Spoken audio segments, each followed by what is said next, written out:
Hi, I'm Don Larson, Director of Legal Services for Texas Classroom Teachers Association. Welcome to this TCTA T-TESS video tool, part 4 of a short series on observations presented by the TCTA Legal Department. We're looking at the observation cycle under T-TESS, and we'll post a transcript online at tcta.org. Please note that much of what we cover in this series comes not from enforceable rules, but from the guidance TEA offers through Teach for Texas to describe the new system. This represents TCTA's impression of how T-TESS should function. And the information in this series is obviously quite preliminary as we are early in the process. Preparing for an observation, teachers can do a couple of things that are different from what maybe they did under PDAS. If a pre-conference took place, a teacher has already had a chance to review with the observer the teacher's planning process, the upcoming lesson, and had a chance to orient the appraiser to the teacher's class, the students, and any particulars the teacher wanted the appraiser to know. So without a pre-conference, a teacher can send an appraiser an email and include that same information in it. For more information about the pre-conference, see the pre-conference video. Depending on available time, a teacher might want to review the rubric. Again, depending on available time. Having worked with the rubric for many hours, I understand that 271 descriptors and all of their interconnections pose quite a challenge. A simplified review starts with proficient in domains 1 through 3, now we're down to 46 descriptors, and includes some focus on the aspirational descriptors in accomplished and distinguished. We suggest reviewing the rubric to address an advantage that T-TESS appraisers will have, because after reviewing lessons, after scripting lessons, after categorizing evidence, after using their carefully scripted notes to coordinate with the rubric, an appraiser gets a really good sense of how that rubric reads.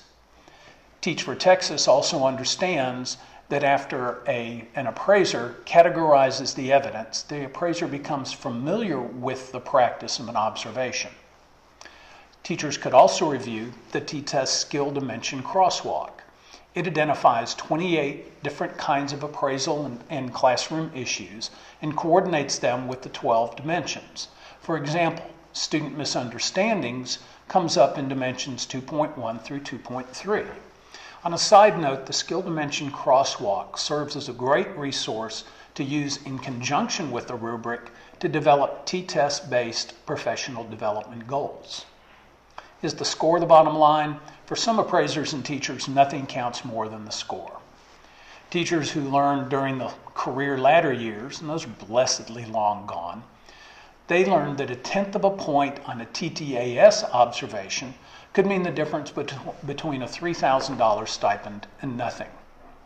Some teachers learned from PDAS that a below expectations rating for a criterion could trigger a dreaded draconian growth plan designed to require many hours of work on an ambiguous plan that might lead to non-renewal regardless of whether the teacher completed the plan. That's not what the state wants in T-TESS. Our lawyers participated in the T-TESS appraiser training. To paraphrase part of that training message, an inversely proportional relationship exists between appraisal scores and T-TESS. A laser-like focus on a score, the good and the bad of a rating, obscures the use of those dimensions and descriptors to guide instruction and growth. So now at the end of the observation, self-reflection. For some teachers, with the observation done, life returns to normal. Not quite so T-TESS fast. After an observation, when an appraiser maps the carefully scripted evidence to the rubric, the appraiser is doing more than just trying to arrive at a fair and accurate depiction of the lesson as required by T-TESS. The appraiser is also evaluating the evidence, the descriptors, and preparing for an observation post-conference during which the appraiser will collaborate with a teacher to identify areas of reinforcement and areas of refinement, the glows and the grows of T-TESS. We'll have more on that in the next segment related to the post-conference. In preparing for a post-conference, right after an observation, a teacher can do a similar review thinking about the lesson structure, what the teacher said and did, what the students said and did, and reviewing evidence of student work. Teach for Texas created a T-TESS post-observation self-reflection form that goes through the dimensions and domains 1 through 3, allows teachers to add their idea of the evidence that's related to those dimensions, and allows the teacher to self-assess. This concludes this preliminary review of the elements of the T-TESS observation. I'm Dohn Larson.